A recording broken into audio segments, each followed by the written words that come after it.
So while we're waiting, this could be a nice opportunity to just sit and settle in. If you're comfortable with closing your eyes or gazing downward, taking your seat. If you're like me right now, I'm seated in a chair, and it's actually kind of a bar stool, an elevated chair, so I can't put my feet on the ground. So I actually have my feet on this rung down there. But I'm still thinking of keeping this nice upright posture, my long spine. I'm not slouching in the chair, right? I'm sitting in a very active way and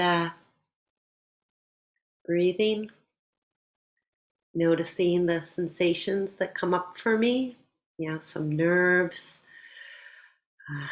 just kind of the excitement of anticipation of not knowing exactly how it's going to go, what is going to come next. And there actually could be a lot of excitement in that not knowing rather than fear, this excitement, this anticipation of good things to come.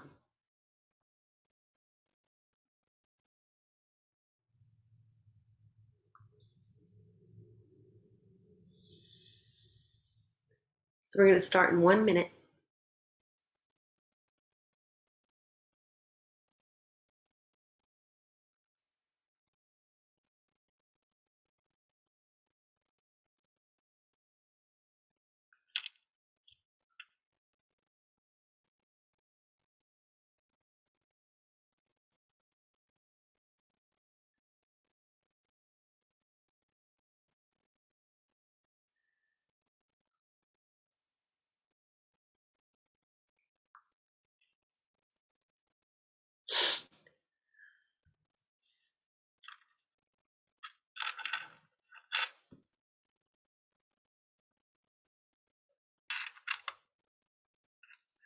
So we're going to get started. Welcome to Life Surfing. I am Deanne Gaia, your resiliency expert, and I'm sharing with you today the foundation, the first several steps in my surfer's methodology. So we're going to share with you today the S, U, R, and the F. So it's all about learning how to become more adaptable and resilient.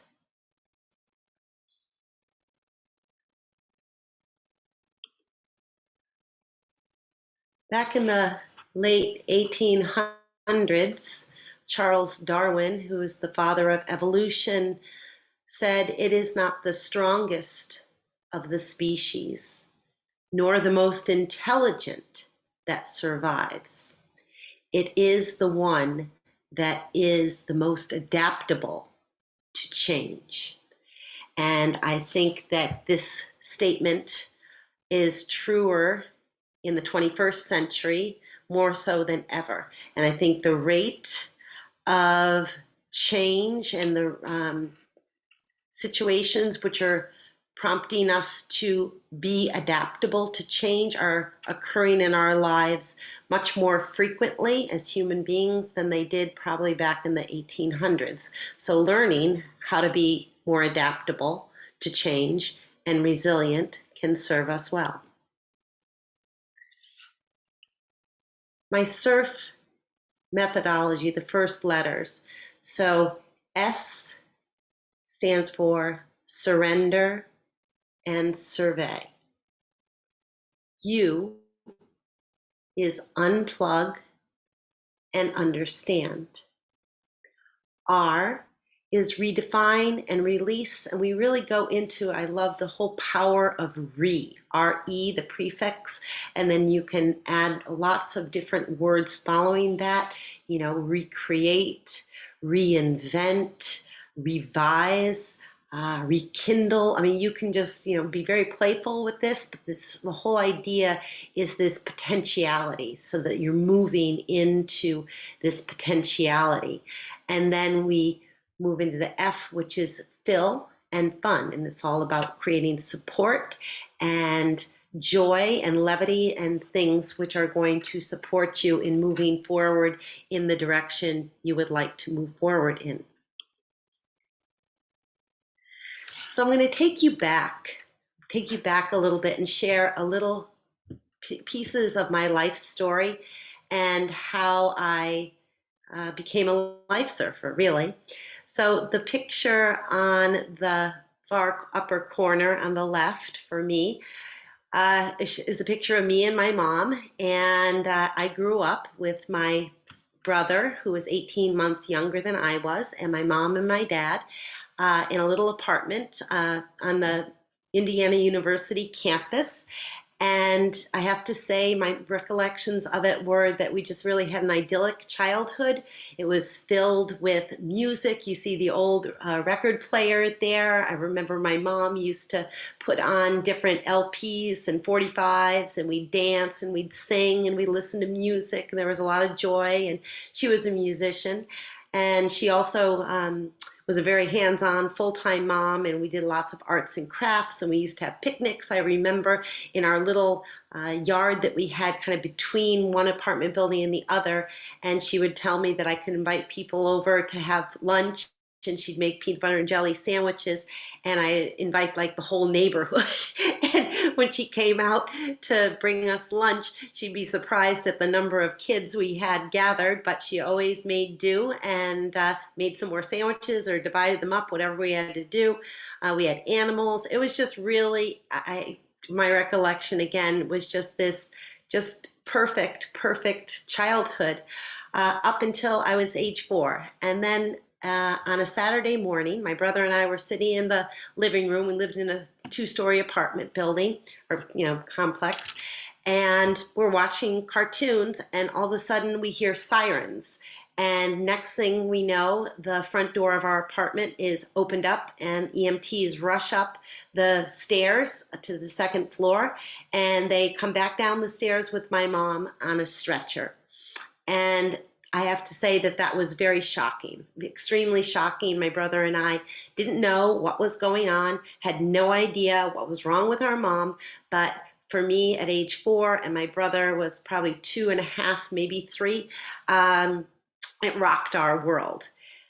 And fast forward a few months, she kept on having seizures, and they didn't know really what was wrong with her. And this was way before they had sophisticated testing like they do today. They didn't have MRIs and CAT scans, so they didn't know. Their best guess was she had encephalitis. But her health definitely deteriorated, and she would have these grand mal seizures. So my father, I guess, decided that it would be better for us to move to Connecticut from Indiana. And in Connecticut, my grandparents lived, and my grandfather had a business, and so he offered my father a job, and he bought our family a house, a little house in Bethlehem. And so at the age of 4, my mom and dad and brother and I moved to Connecticut, and things were okay. Again, she had seizures, and they didn't know what was wrong with her. But after a few years, I guess the situation just definitely deteriorated to the point where she needed to be hospitalized. And so she was in the hospital, and my brother and I never got to visit her. Again, I guess it was the times where they just didn't allow children to visit the hospital, or they thought it would be too upsetting. And so my mom went into the hospital, and my brother and I lived with my grandparents in Middlebury. And we didn't have really any contact with my mom whatsoever for about, say, a month or 2. And then one day my father came home to my grandparents' house, and he said to my brother and I, he said, we have to go for a walk. We have to go for a walk in the field. And so we went for a walk, and he said, I have something to tell you. And he said, your mom died this morning. And it completely shook my world. It was right before my 8th birthday. And, I don't know, just the words still, they were just so unemotional and so cold. And it was so abrupt for me that, I had a mom and an intact family, and I believed that she would be coming home, and then just to be told with no closure, no explanation really, just your mom died, and that's it. So we, I guess, moved on in the way that my grandparents thought was the best way to move on, and that was to get rid of everything that belonged to my mother. Every memory, every photo, every article of clothing was just put into bags and tossed. And she was never, we really didn't talk about her much at all. And the impression that I always got was that, this was normal and you're just supposed to, go on. Life is normal. Buck up, or, I don't know, be strong, just push the feelings to the side, whatever, and go on like nothing happened. So the bottom picture is me and my dad and my brother out on a ship on the ocean, and I think we were off Cape Cod, and it was the first summer without my mom and trying to move on in the way we could move on. And we always have choices in how we do things and process things. And I remember for me as a young girl, so 8, 9, 10 years old, I just instinctively kind of went within, and I chose things like sports, gymnastics, particularly in dance, and then my schoolwork, where I could invest my energies and succeed, and the success had everything to do with my efforts, and it gave me a sense of control. It gave me a sense of stability and predictability. And so that's how I channeled those emotions. From losing my mom, I guess following the script that my grandparents had set for us, that just things go on as normal and you just sweep it under the rug. And so that's what I did. My brother, on the other hand, unfortunately, chose a different path and got very involved with drugs and alcohol. Pretty much every drug in the book, I remember him doing, and then alcohol, a pint of grain alcohol, sometimes a day. And he frequently would be drunk in our house and would become very belligerent and angry and would be physically and verbally abusive to me. And my father just put up with this. So it was kind of a tumultuous adolescence for myself and for my brother. And it was just different ways that we experienced the pain, I believe, of losing my mom and processing it.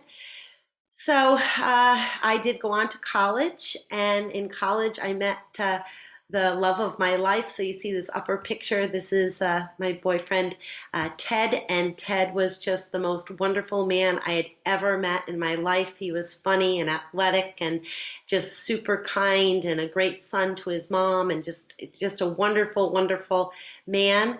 And things I believed finally in my life were kind of stable and great, and I had met a wonderful person. And in our senior year of college, he was at the University of Vermont and I was at Bucknell University. Anyway, I get a phone call from him and he says, Deanne, I haven't been feeling great. For some reason, I've been really tired and I'm losing weight. And I thought, So he went to the doctor. And the next phone call I got, he said, Deanne, I have leukemia. And I can't remember the exact type of leukemia right now, but it doesn't matter. Anyway, he had leukemia, and this was shocking. Again, another kind of big wave hit me. And he fought so hard in the hospital, and I visited him all the time in the hospital and did my best to support him and be strong. And I even remember my grandmother used to send him cards, and he'd be like, I don't even know who she is, but she's keeps on sending me cards. Every week I get another card from your grandma. And we'd put the cards up on his wall, and lots of people would bring things for him.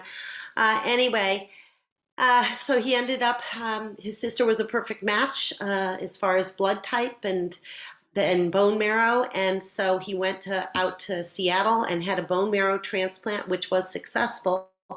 But that summer, after the transplant, he died of leukemia. actually of pneumonia after the transplant. I guess his immune system was just so weak. And so at the age of 21, between our senior year of college and for me starting graduate school, this man, my love of my life, was removed, just gone. And again, it was a big wave that came into my life, and it made me question my faith. I'd always been raised Catholic and very, kind of devout Catholic.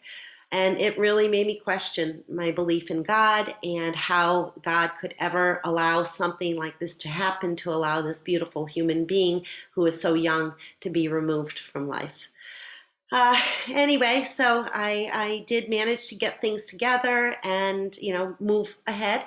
It wasn't easy, but I moved ahead and I went to grad school and I got my master's degree in applied physiology and nutrition education. And it did shift my perspective. I did a lot of soul searching and questioning of my faith and exploration. And I also took a lot of pressure off myself. My academic performance, I was like, in the big scheme of things, does it really matter if I get an A or a whatever on this project or this assignment? And ironically, when I didn't put so much pressure on myself, I actually did much better academically with a lot less stress and ease, and it was kind of amazing. Anyway, so I moved on and got my first job and internship out in Los Angeles, California. I'd always wanted to live there and work there because people are so healthy. And so here I am on the West Coast, and my father and brother are still in Connecticut, and my brother is still struggling with drug and alcohol problems, but he had given up the drugs and he did seem to be in a much better place. And so I was hopeful. And he and I would talk a lot on the phone, and my father would come and visit once in a while, and I would come back home once in a while. Anyway, so that, I thought things were moving along. And then one morning, I believe it was about 5 a.m. Pacific Coast Standard Time, the phone rings, and it's my father, and he said, you've got to get on a plane and come home. Your brother died this morning.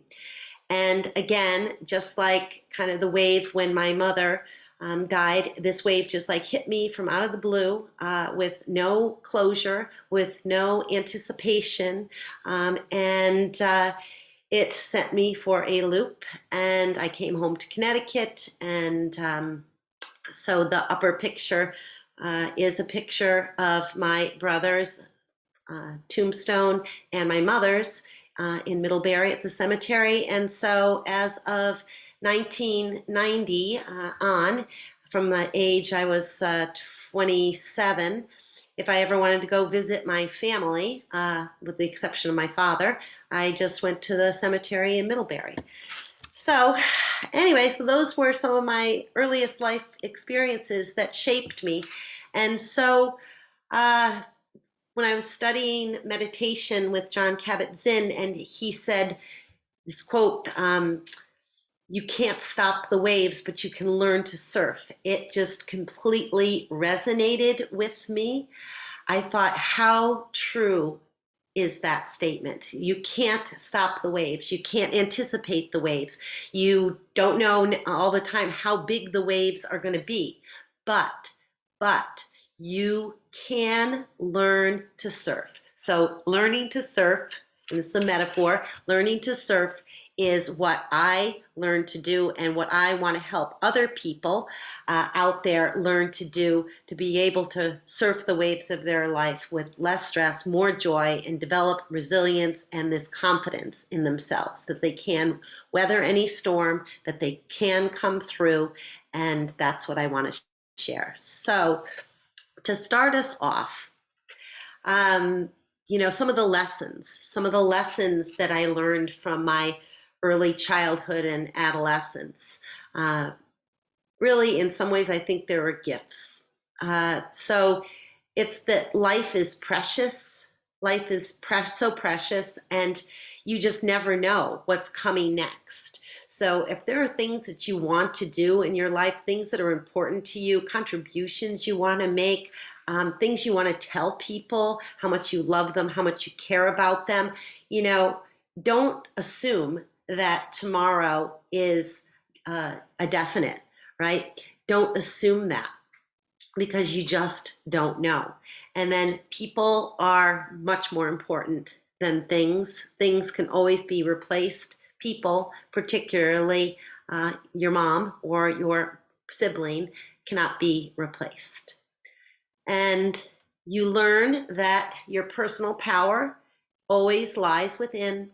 And I learned that the mind, body, and spirit were one. So it's not just what goes on between your ears, your brain, it's also every cell in your body, your heart, your gut, everything, everything. So one practice that I think we could use just to start us off would be to understand that the point of power, our point of power, is always in the present moment. So this is a box that I have, and an expression that I love is, yesterday is history. Tomorrow is a mystery. Today is a gift.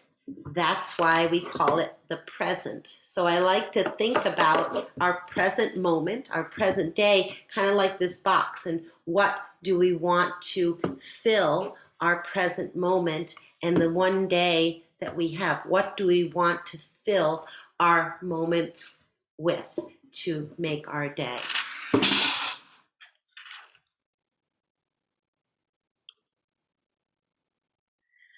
So I'm going to encourage you to join me in the first step in surfing. So the first step in life surfing is S, which is surrender and survey. So to surrender and survey, the first thing we need to learn is how to drop in to the present moment and drop in to every cell in our body. So drop our awareness from, again, the space between our ears down into every single cell in our body. So I invite you to close your eyes or gaze downward and take your seat, sitting upright with a long spine, breathing in through your nose, creating more length and space in your spine. Breathing out through your nose, rooting yourself solidly into the earth through the solid base created by your pelvis or your feet on the floor, or if you're seated, your thighs and your pelvis if you're seated on the floor. So just really coming into that. And then I'm going to sound the singing bowl 3 times, and this will just signify the beginning of our practice in mindfulness meditation. And as Deepak Chopra says, I'll mind the time, so you don't have to be concerned about the time. We just drop in for a few minutes, and after a few minutes, I'll sound the singing bowl, and that will bring us back out of the experience. So just close your eyes, drop in, and allow the sound of the singing bowl to penetrate your awareness.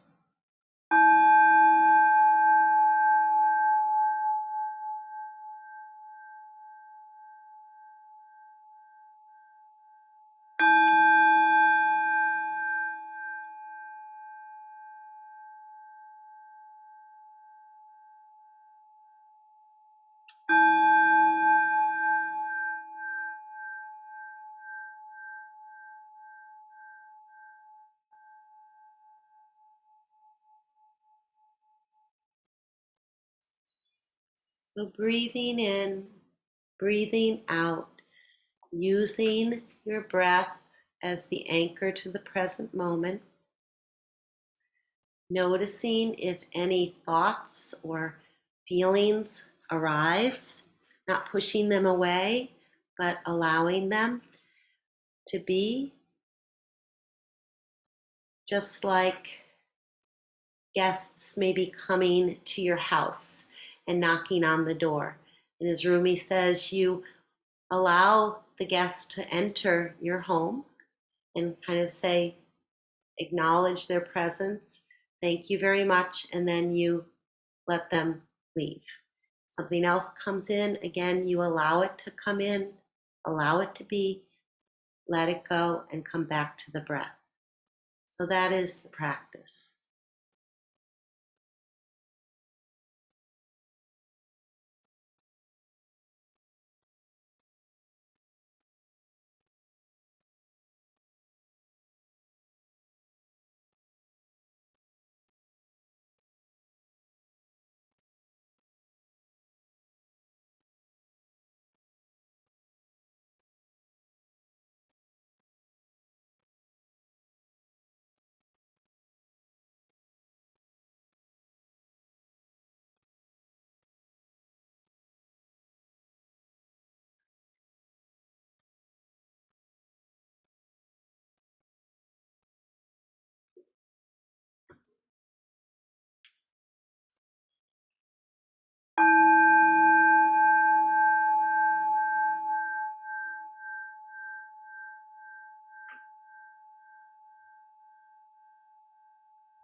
So now that we've had a short experience with S, surrender and survey, we can then move on to the next piece, which is U, unplug and understand. So surrender and survey is all about just kind of understanding the lay of the land in the present moment, as well as kind of the current state of your life. Areas where you are maybe very satisfied, areas where maybe you're not so satisfied. So again, you can't come up with a plan to move forward unless you really can acknowledge where you're at, where you're starting from. So when we unplug and understand, we go inward, as I just instructed you to do, following the flow of the breath, learning how to be with the present moment, learning how to be with everything that arises without pushing it away, without maybe letting it run away with you or your attention, learning how to bring your attention back to the breath, back to the present moment. But then learning how to go within your body so that you, when you're making any decision as far as moving forward, the decision doesn't just come from your head, because your head is usually filled with lots of messages and conditioning from sources that you really didn't have a lot of control over. So it could be from your childhood, influences from your parents, influences from institutions, influences from maybe the church, influences from the community you grew up in, influences from the people who surrounded you, the messages that you were sent. You know, all of that stuff resides in our head, in our memories. And a lot of times, those messages are not in alignment with our inner truth, with our inner kind of knowing. And so I have a picture here of the chakras, which are energetic systems or centers in the body in Sanskrit and in Ayurveda. And they really encourage us to take anything from our head down into the other areas, the other power centers in our body. So into our heart and doesn't make our heart sing, right? Into our belly. What does our gut say? What does our gut say when we say, should I do this? Should I do that? What does your gut say? Your intuition, you know, your body has so much wisdom, I believe, and wisdom that goes way beyond thoughts and messages and conditioning and dogma. It really can let you know in a very, very physical and sometimes very loud way, metaphorically, that about what is right for you and what is wrong for you. And so as best you can with any decision, you want to seek the full body yes. So the full body yes is where it just, when you say it or you visualize moving in that direction, it makes your heart sing. It makes you excited. It makes you kind of joyful, or the thought of it, it's again, it's just like it, like your cells tingle almost in your body. You feel it like, yes, this is right for me. It just feels maybe comfortable, maybe warm, maybe comforting, maybe just, I don't know, a sense of rightness, of yes. So learning how to feel that full body yes, and not prematurely move into a direction until you get that full body yes. And if it doesn't come, pausing, unplugging, and maybe waiting until a path becomes clear or a message becomes clear that gives you that full body yes. And in some circumstances, that may be staying more or less right where you are, in the relationship you're in the job that you're in, living where you are. You can fill in the blanks, right? But sometimes when we're posed with a choice point, and we maybe think this could be something we need to drop in, really test it out in all the cells in our body, take it down, and seek the full body yes.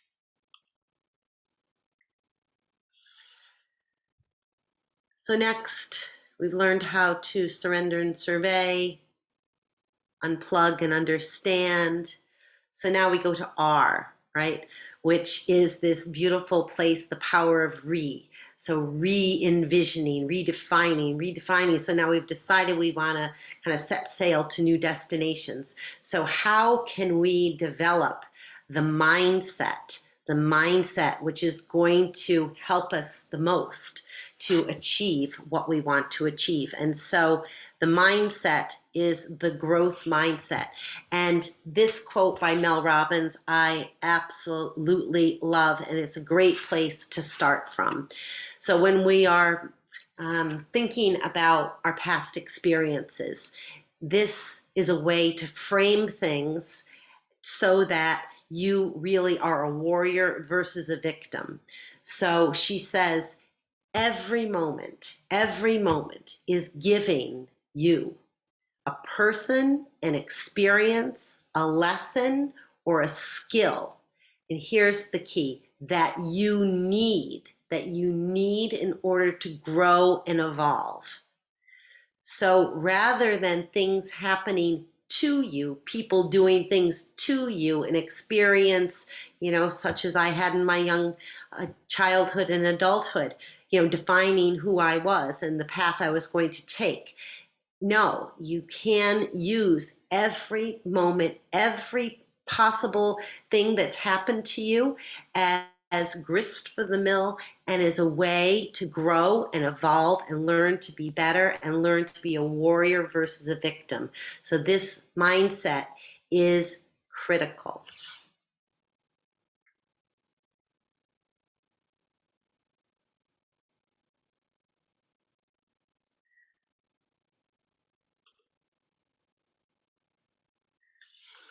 So what are some of the other characteristics of a growth mindset versus a fixed mindset? So a growth mindset is filled with curiosity, positivity, open-mindedness, adaptability, flexibility, seeing interconnections, and seeing possibility. So really it's this beautiful, fertile ground for new development, new ways of being in the world, new ways of living your life. And a metaphor that I have always really, really liked was the metaphor of the lotus, which the lotus is used frequently in Buddhist traditions. And the lotus is this beautiful flower that arises from the debris and all of the kind of muck and gook at the bottom of a pond, the detritus, all the dead things, right? It comes from that and then comes to the surface and flowers as this beautiful lotus. But the lotus would not be possible if it weren't for all of that detritus and muck and gook at the bottom of the pond. So just like that, using all of our muck and gook is just grist for the mill, as Mel Robbins says, as things which will only help us grow and evolve. We can learn lessons from everything we've done. We can learn lessons. And if we look at things as there are no mistakes, there are only lessons, then it allows us to really step into our power and know that each of us is the captain of our own ship. And like this ship here in this picture, right? We can choose to drop our anchor, right? We can choose to surrender and survey, drop our anchor, lower the sails, take some time to unplug and understand, and really move inward so that then you can redefine and come up with decisions and choices which give you that full body yes. And then you can raise your sails and begin to chart your course to your new destination with confidence and with this kind of internal certainty and excitement. So I thought because 2020 was such a challenging year for so many of us, it caused us to have to be adaptable in ways that maybe we had never adapted before. And it challenged us emotionally, challenged us maybe financially, physically, spiritually, mentally, all the rest. And so I thought, I love this quote by Brene Brown: uncertainty can be weaponized, right? So again, it's this warrior mentality. And so for me, every year since 2016, I've created a Facebook past book. And basically I take lots of photos on my phone, and then they're all things, experiences that I've had throughout the year, usually with me and my daughter. Sometimes before it was me and my daughter and my son. And I thought to myself, let's see how my 2020 past book compared to other ones and other past books that I've made. I had a lot of, there was travel to Mexico, travel to the Caribbean, doing teaching vacations. There was time spent at the beach with my daughter in Rhode Island. There was time visiting friends in various places, all these things which really bring me joy. There were half marathons and other sport events that I enjoy doing, rucks and things. Anyway, so I thought, well, let's see what the 2020 book looked like. And when I went through it, I'm just showing you a couple pictures. When I went through it, my daughter and I, still there's my daughter, we were down in Stonington. We discovered Stonington Borough, and I'd never been there before. But when I looked through my book, I discovered that even with COVID and all the restrictions in Connecticut, I was still able to have a lot of joy and spend a lot of time in nature, and really did so many things which were absolutely terrific and made me really, really happy despite everything going on. And with my business, I pivoted everything I could to virtual immediately, and certain things which I wasn't able to materialize, like my retreat, which I wanted to have, that never came about, but I haven't given up on that. Anyway, so I invite you to think, like, if you were to create a past book for your 2021, which we're about halfway through 2021 right now, on June 27th, 2021. You still have so much time. What do you want your 2021 passbook to look like? If this circle, I chose a circle rather than a square, but if you were to take this circle and imagine kind of like pieces of your life pie in that circle, and maybe pictured actual images, what would you want that to be filled with? What would the images be? So maybe give yourself some time. Again, this is the F in surf, fill and fun. So you've like charted this new direction now. So now you need to think of what are all the things you can do to pull into your life, to pull into your circle that is going to support you, to nurture you, to inspire you, to encourage you, to help you to move forward in the directions of your dream and take your ship to your new destination with the greatest of ease and joy. So that's my wish for all of you, is that you're able to figure that out. And that's what my brand and my methodology is, Life Surfing. And if you would like to read the chapter I contributed in this book called The Life Surfer, it was a recounting of an experience that I had with making a decision where I did not seek the full body yes. In fact, I ignored all the messages my body sent me, my intuition, my gut, which screamed at me, but I didn't listen. I stayed in my head. I listened to the voices of others.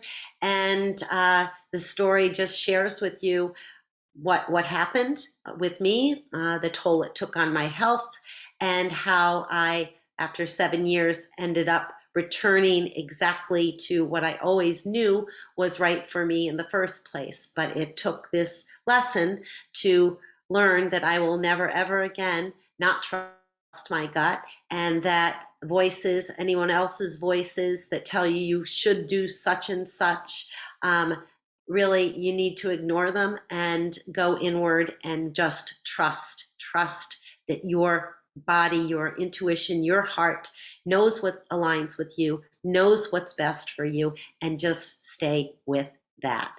So if there are any questions, I would love to share wisdom with you. Otherwise, thank you for your time. I appreciate it, and I will see you at another point.